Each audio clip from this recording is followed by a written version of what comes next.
Welcome to the Swedish Junior Hockey Podcast. Jacob Dahlin, who we've been running this podcast for over 100 episodes. And today, Fredrik Nygren from Saltsjobaden, General Manager. Welcome to the podcast. Thank you so much, Jacob. It's a pleasure to be here with you. This episode is brought to you by Scandlux, your home for Scandinavian luxury products for the U.S. market. You can find us at scandlux.com. Yeah, second Saltis. So everybody in Sweden, when you hear it, it's a true Stockholm slang. When you say, no one says Saltsjobaden, everybody says Saltis.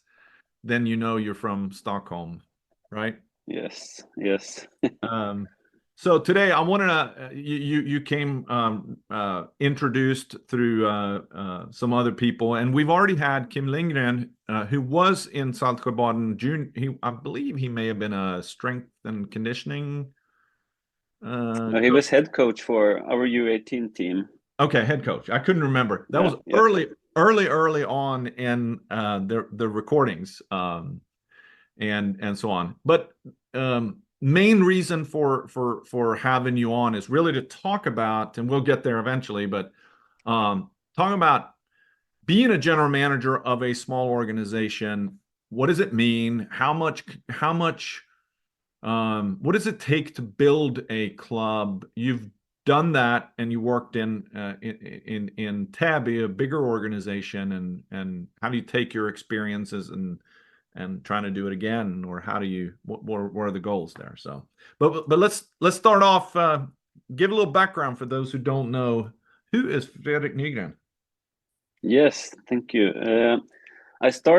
I'm born in 1983 in Stockholm, and I played as a pretty late, I think I was 8 years old.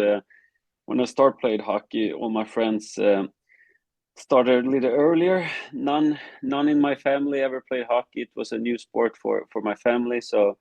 But one day I came home from school and said I wanted to start play hockey. And the only experience from skating was with my father on the lakes when I was younger. So I could barely stand on skates when I was 8 years old. But I came in Tullinge, where I was born and raised, and play there. And pretty fast I became one of the better skaters in the team, but so that took me on to next level. That was Flemingsberg, and then I wanted to try my wings in a bigger organization. I think it was the best one in Stockholm back then. It was Hammarby IF, who had a very good hockey program back then for youth hockey.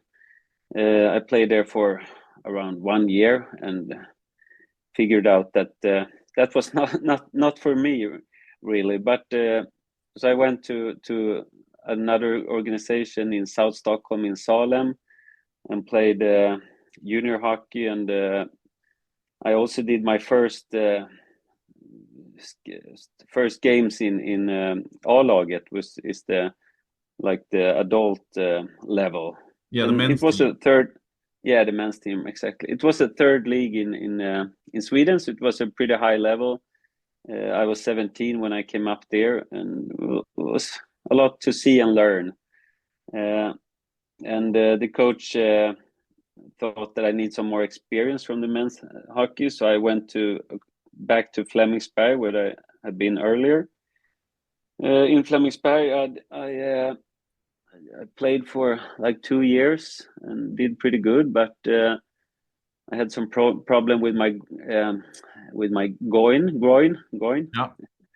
Yeah. So I started to coach at the summer camp, and I had a very good mentor in the club back then. It was his name was Roger, and I thought coaching was so much fun, and I was around 19 years old,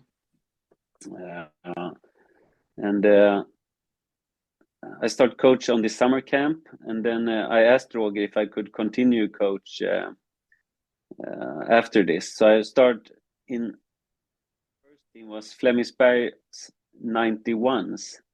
Okay. I was like a third coach there, assistant coach, to see and learn.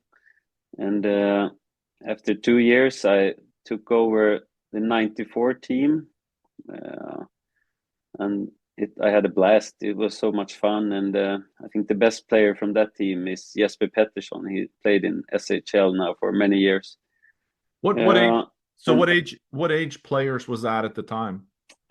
I think they were around 10 years old, so 10, Okay. 11. They were pretty young, yeah. But back then it was the kind of hockey I learned then from Roger and from another famous coach, Thomas Storm. I was taught so much skills coaching back then.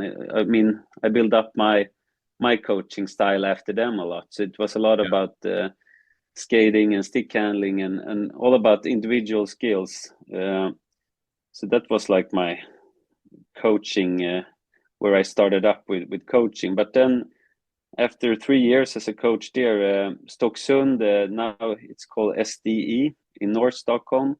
Yep. They were a very good organization also back then in Stocksund. They called me one day and asked me if I wanted to start coaching there. And for 3 years, I didn't get any money at all from coaching it. I just thought it was so much fun, and I did it all for free. And I took it as education and experience. Today, when I see young coaches coming up, the first question would be, "Oh, how much do I get paid?" And I try to tell them, "Okay, wait, you need to. What job gives you like good money from day one? You need to educate yourself, and it's the same as a hockey coach. You need to do some years where you have to see and learn, and that's what I did in Flemingsberg for 3 years. I watched other coaches and I built my own style, and I also went to the college in Sweden in GIH. Yeah, I was getting ready to ask, because that was the same time that you went to that in 2006. What did you do? I mean, so before that, you didn't go to college? No, it's not so common in Sweden to go to college as it is in the US. You go to a gymnasium, and then many people start work right after. But since you didn't have initially, you didn't make a lot of money, or didn't hardly get paid at all. After gymnasium or high school, what did you do for were you living at home, or I mean, your expenses, I'm sure, were much lower at that time. No, but I also had a regular work. Like when you're young, you try many different jobs. Like I worked at the supermarket. I worked as on like a construction company. I worked in an office. Like I tried many different jobs that didn't require the education. So, and the hockey for me was just a dream to work with it full time. It was just something I did on my spare time. Like this is something I want to do in the future. I wanted to be a coach, and I wanted to work with it professional. Yeah. But in the beginning, it was just on my free time. Like I went to the rink, and at the same time, I also played. So I played and was coaching for the first 2 years. I was doing it side by side.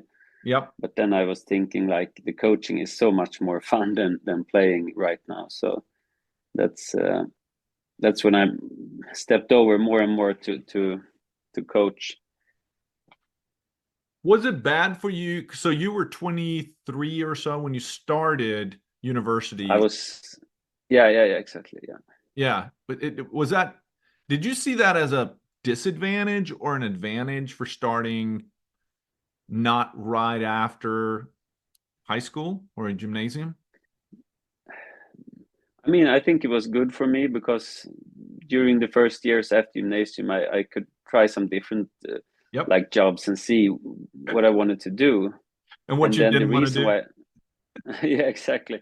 And I found out pretty fast that I don't want to have a 9-to-5 job or a 8-to-4 job, like a regular, the same schedule every day. That's nothing for me. I want to do something that I really like. So I think when I sat on one job at the office, I was thinking, why don't I look at the stars now, and why don't I try to coach full time? Like that's something I really want to do. So I started searching for different college educations in Sweden, and I found this coaching program at the college. That was it's more like focus on all sports. You teach like everything that has to do with sports, but it's not only on your sports. It's like all the sports. So and it was good at the level is a good one, right? I mean, that's a good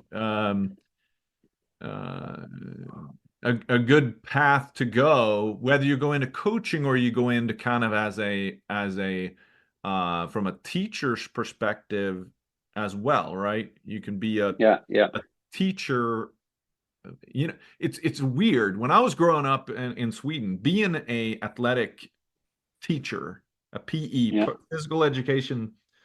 Of course, I grew up in Leksand, and we had Fisken Olsson, Nubben Andersson. These kind of guys were the PE teachers, and a lot of them were guys that were playing hockey. You know, but they were all. I mean, they were incredible. They were great. But I remember I came over to the United States when I was 18, and I actually my first I went to college here, and my first thought was I want to go through a kind of the equivalent of that in in the US. But what I find out in the US, being a PE teacher is kind of like not as high status as it is in Sweden. But GIH or the university degree it's not easy to get into. So you must have done pretty good in high school too. I mean, it was not. I think it was more. I had a good like education in high school and pretty good grades, but I was not like top of the class or something. But I came in through what I was doing, coaching. Like I see. I get good experience there. So experience from the coaching, and I get some good reference from my mentors and my own coaches. So I think it was that way. I was like made it. It was not my grades from high school that made it. Yeah. All right. So fast forward a little bit. Then then you go into. Let me look at Elite Prospect. Stocksund was the next. So that was my first paid coaching job in Stocksund. Okay. So I had like that's when I realized, wow, I can do this for money too. Like all the work and all the time I putting in, Stocksund gives me an offer to like, and at that point it was not full time. It was like part time, like maybe 50% of a full time job. But I made it. I had some other small jobs, but I could do coaching like most of the time. So I was really happy back then, and I really enjoyed it in Stocksund. And there I met one of the best mentors I ever had, Per Virén. That he's pretty old now. He's around 75 or something. But I really liked his coaching style and his hockey like mind. It was so he opened so many new doors like in my coaching style. I came from only skills, and here I met someone that was like talking about the game hockey and saw things. It felt like he could look into the future. He was talking about like situations in the hockey that people didn't talk about back then, but I realized after that Per told me this for 20 years ago or something like that. So, no, I really like Per. He was a good guy. So I was there for 2 years in Stocksund, and I was coaching the 93 team and the 94s. Yeah. So that's and we had some really good players there as well in Stocksund. So that was a great great time of my life. And then you we can. then you decided to really saddle up your horse and said, "I'm going to the United States." How did that come about? There was actually a phone call, and I picked up the phone, and in the other end, I heard a voice tell me, "Hi, this is Michael Nylander." And I say, "Excuse me?" "Yeah, this is Michael." "Okay, hey, Mike." "Oh, do you want to move to the US?" "Okay, why?" "I want you to coach my sons over here."